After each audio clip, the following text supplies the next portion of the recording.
Ladies and gentlemen, it is here. That's right. We are on episode 3 of Jessica Jones. I just finished watching it as I just did before. As I said, I am going to be doing each and every one of these episodes. I thought I was going to be doing 2 a day, but for some reason I just decided, why not? I'll just do one at least at a time. So we're going to start with some good things, some positive things, and then hopefully some nitpicks and maybe even a question here or there.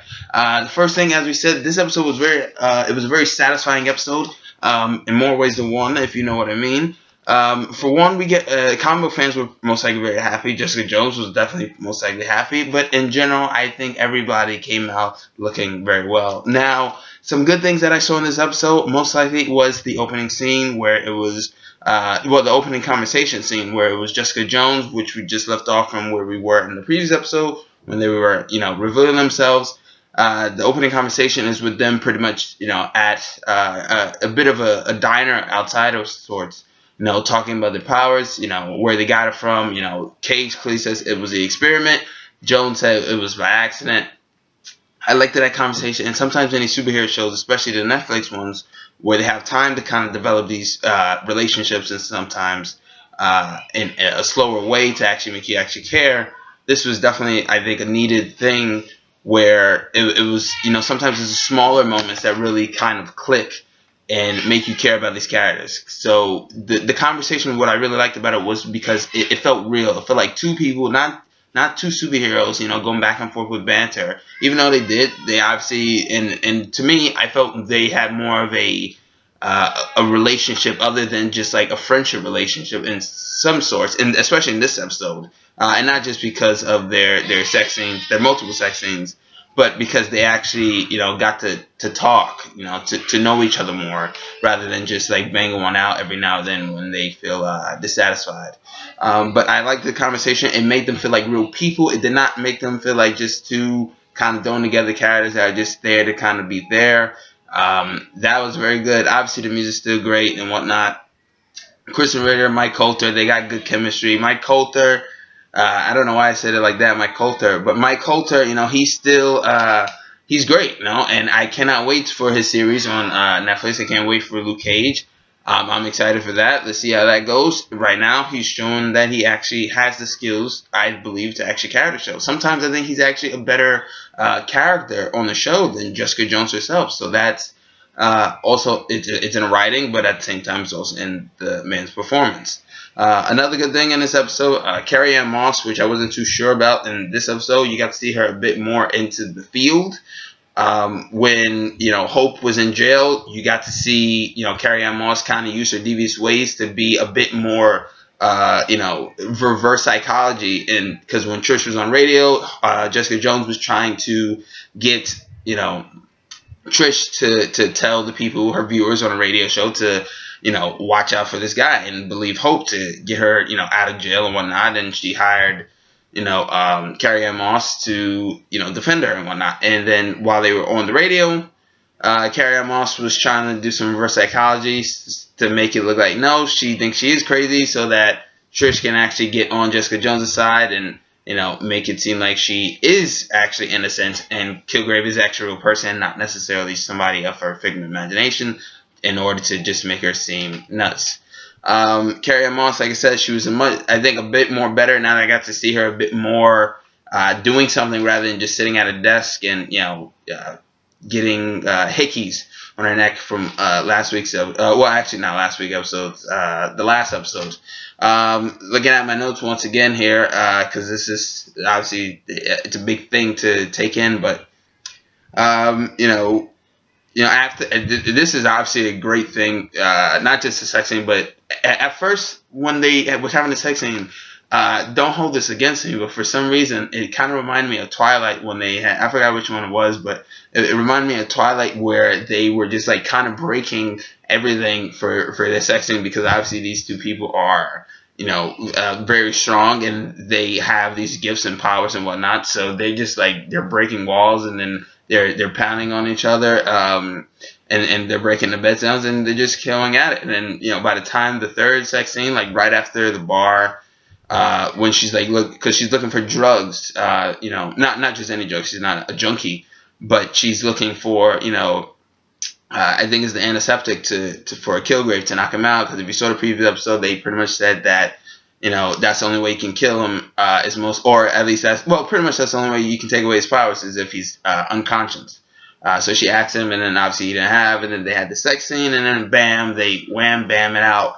And then what do you know? He says it. He says, "Sweet Christmas," and then he says it. He says the line. I got excited. I'm sure you people got excited. That was a cool thing to see. A mark out moment, sure, why not? If you know the line, then you know it. Sure. It was good. It was fine. It was great. Right on, Mr. Coulter. You delivered that line quite well. Some negatives on this episode, when she was drinking, looking at the thing earlier, like Hope's records and whatnot, for some reason, this is more like a small nitpick where she opened the whiskey bottle and closed it, right? And then she went to, I guess, her energy drink or whatever it was. And then she got up and then she went back and then she opened the whiskey bottle again and then closed it.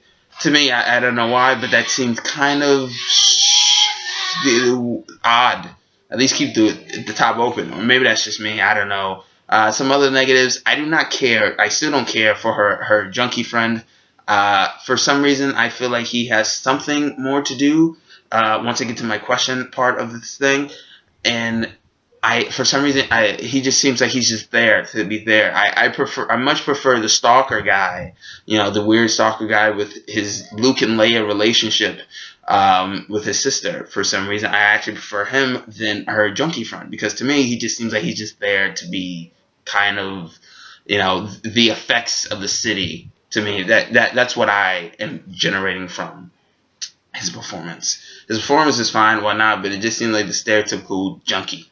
Nothing new.